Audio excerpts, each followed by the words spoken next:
முத்தமிழ் அறிஞர் கலைஞரனுடைய நினைவலைகளை நம்ம பேசிக்கிட்டு இருந்தோம்.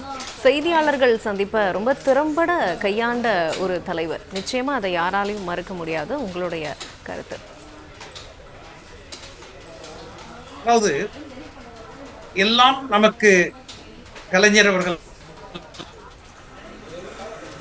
தமிழ்நாட்டுக்கு எல்லாவற்றையும் செய்தவர் ஐயா கலைஞர் அவர். 20 நிமிடத்துல எல்லாத்தையும் கிடைக்கிட முடியாது. ஆனால்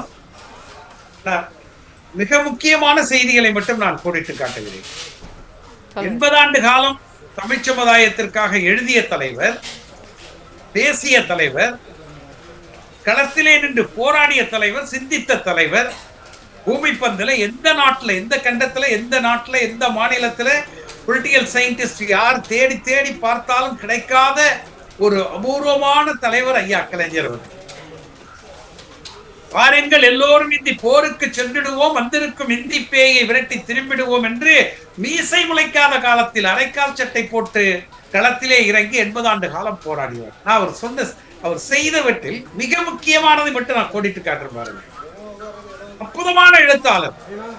தஞ்சை மாவட்டத்தில் இருக்கக்கூடிய ஆறுகளை எல்லாம் இணைத்து குடமுருட்டி காவிரிப்ப நாடுகின்ற காட்சி கண்டு காதல் கொள்ளிடம் இதுதான் என்று வீர சோழன் வருகின்றான் ஓடம் போக்கி வைகை என வளைகின்றான்.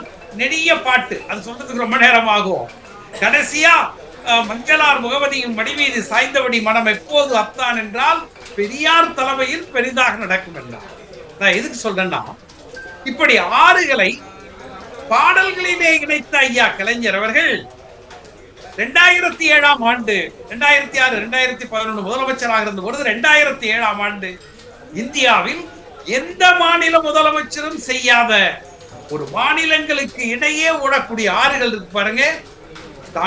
தாமிரபரணி ஆறு, குடமுருட்டி, கருமேனி ஆறு, நம்பி ஆறு, கருமேனி ஆறு, நம்பி ஆறு, தாமிரபரணி ஆறு, இந்த மூன்றையும் இணைத்தார். அங்க குடமுருட்டி காவிரி பெண் என்று பாடல் வரிகளிலே குடமுருட்டியும் காவிரி பெண்ணையும் இணைத்த ஐயா கலைஞர் அவர்கள் கருமேனியாறு, நம்பியாறு, தாமிரபரணியாறு என்ற 500 கோடி ரூபாயில் ஒரு மாநிலத்திலே ஓடக்கூடிய ஆறுகளை இணைத்த பெருமை இந்தியாவில் ஒரே ஒரு தலைவருக்கு தான். இந்தியாவில் இருக்கிற எல்லா தலைவர்களும் இந்திய தேசிய கொடியை ஏற்றுகிற பொழுது வாழ்க ஐயா கலைஞர் என்று சொல்லுகிற அளவுக்கு அந்த உரிமையினை பெற்று தந்தவர் கலைஞர். இன்றைக்கு 2 செய்தி தான். ஒன்று தொழில் புரட்சி, இன்னொன்று கல்வி, பெண்களுக்கான உரிமைகள். நீங்க கேட்கிறவர்கள் ஆச்சரியப்படுவீர்கள். 20 ஆண்டு காலத்துக்கு முன்பு 96 2001 25 ஆண்டுகளுக்கு முன்பு டைடல் பார்க் என்பதை தொடங்கினார். அந்த டைடல் பார்க் என்ன தெரியுமா? டிட்கோ எல்காட். எல்லாரும் வந்து உட்கார்றாங்க. நீங்க எவ்வளவு கொடுப்பீங்க, நீங்க எவ்வளவு கொடுப்பீங்க? டிட்கோ சொல்றாங்க, சார் எங்களுக்கு நாங்க வந்து ஒரு 50 கோடி தர்றோம். எல்காட் சொல்றாங்க, நாங்க ஒரு 20 கோடி தர்றோம். உடனே TIDEL டைடல் பார்க். அந்த டைடல் பார்க் அமைந்த காரணத்தால் தான் பூமி பந்திலே இன்றைக்கு வளர்ந்த நாடுகளிலே இருக்கக்கூடிய உயர்ந்த பதவிகளில் தமிழ் சமுதாயத்தினுடைய பிள்ளைகள், குறிப்பாக பிற்படுத்தப்பட்ட தாழ்த்தப்பட்ட சமுதாயத்தை சார்ந்த பிள்ளைகள், எங்கள் வீட்டு பிள்ளைகளையும் சேர்த்து நான் சொல்கிறேன், மாசம் 10 லட்சம் 15 லட்சம் வாங்குறாங்கன்னா அந்த டைடல் பார்க்கை 25 ஆண்டுகளுக்கு முன்பு உருவாக்கியவர். இன்னும் நீங்கள் அதிர்ந்து போவீர்கள். இந்தியாவில் முதலாக SIDCO, small industries development corporation, 1970 March மாசம் டான் சிட்கோ அப்படின்னு 1970 சிறு குறு நடுத்தர தொழில்களுக்காக அந்த நிறுவனத்தை நிறுவியவர் ஐயா கலைஞர். இன்னைக்கு இந்தியாவில் வணக்கத்திற்குரிய அண்ணன் தளபதியார் அவர்கள் முதலமைச்சராக இருந்த பொழுது தொழில்துறையில் வளர்ச்சி, நம்முடைய உற்பத்தியினுடைய பெருக்கம் 11.19 என்று உயர்ந்து நிற்கிறது. தொழில்துறையில் முதலிடம் என்பதை இந்தியாவில் நிலைநாட்டிய அண்ணன் வணக்கத்திற்குரிய தலைவர் தளபதி என்று சொன்னால் அதற்கு அடித்தளம் ஒன்று டைடல் பார்க், இன்னொன்று தமிழ்நாடு சிட்கோ என்று சொல்லக்கூடிய அந்த ஸ்மால் இண்டஸ்ட்ரீஸ் டெவலப்மெண்ட் கார்பரேஷன். தொழில்துறையில் ஏற்பட்டிருக்கிற மாபெரும் புரட்சிக்கு தமிழ்நாட்டின் தொழில்துறை புரட்சி என்றால் அது ஐயா கலைஞர் அவர்கள். கல்வி, எல்லாரும் படிச்சிருக்கோம், எல்லாரும் படிச்சு பட்டம் வாங்குறோம், டாக்டர் பட்டம் வாங்குறோம், பேராசிரியரா இருக்கோம்.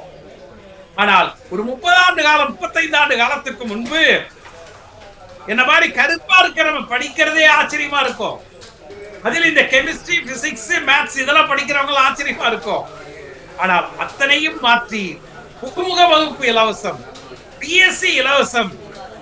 பொறியியல் படிக்கிறீங்களா, இன்ஜினியரிங் படிக்கிறீங்களா, அப்பா படிக்கல அம்மா படிக்கல, முதல் தலைமுறை பட்டதாரி, அது ஐயராக இருந்தாலும் அர்ச்சகராக இருந்தாலும் ஆர்காத்த பிள்ளையாக இருந்தாலும் எந்த சமுதாயமாக இருந்தாலும் முதல் தலைமுறை அப்பாவும் அம்மாவும் படிக்கல என்று சொன்னா லட்சோப லட்சம் இளைஞர்கள், அந்த முன்னேறிய சமுதாயத்தை சார்ந்தவர்கள் ஒரு ரூபா கூட கட்டணம் இல்லாமல் பிஇ படிப்பதற்கான வாய்ப்பு உருவாக்கி தந்தோம்.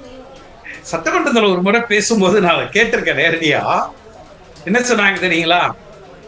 வைரத்துக்கு பட்டை நீட்டுவது என்னுடைய நோக்கம் அல்ல, ஆனால் கூழாங்கற்களை, கிராமத்துப்புற மாணவர்களை, ஏழை எளியவர்களை, பிற்படுத்தப்பட்ட தாழ்த்தப்பட்ட சமுதாயத்தை சார்ந்த மாணவர்களை அந்த கூழாங்கற்களை வைரமாக மாற்றிட வேண்டும் என்பதுதான் என்னுடைய நோக்கம்னு சொன்னார் பாருங்க.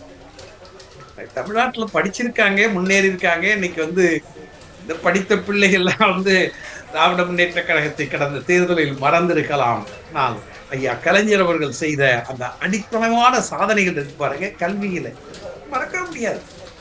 சரி, எந்த மாநிலம் இன்னைக்கு இன்னைக்கு காலையில கூட ஒரு தீர்மானம் போட்டிருக்காங்க. அந்த தீர்மானம் ஒரு மாநில சுயாட்சிக்கான தீர்மானம். அந்த தீர்மானத்தை திராவிட முன்னேற்ற கழகத்தின் சார்பாக தங்கம் தென்னரசு அவர்கள் வரவேற்று பேசியிருக்கிறார்கள்.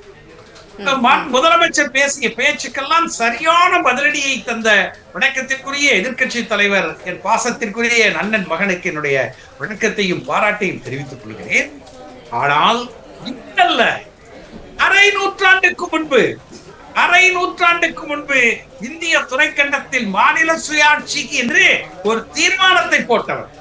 அஜமன்னார் குழு அமைத்து அந்த குழு அறிக்கையை சட்டமன்றத்துல கொண்டு வந்து டெல்லி பட்டணத்தினுடைய கடைக்கால் நெருங்கியது. என்னடா இது, இப்படி ஒரு சட்டமன்றத்துல ஒரு தீர்மானமா?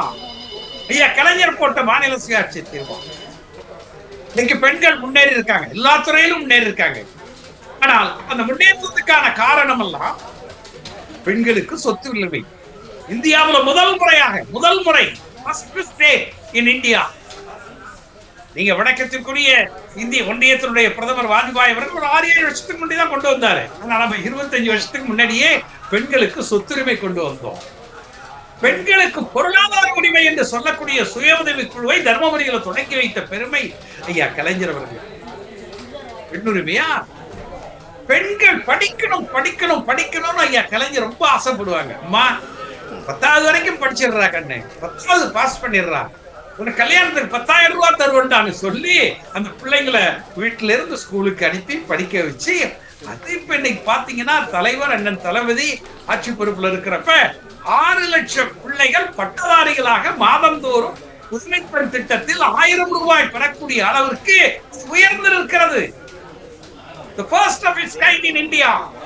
இந்தியாவில எந்த மாநிலத்திலும் இப்படி மாதம் 1000 ரூபாய் அரசு பள்ளிகளில் படித்த மாணவர்களுக்கு மாணவிகளுக்கு கிடையாது. 7 லட்சம் பிள்ளைகள் படிச்சது. இதுக்கு அடித்தளம் என்னன்னா ஐயா 10,000 ரூபாய் பாருங்க, அதுதான் அடித்தளம்.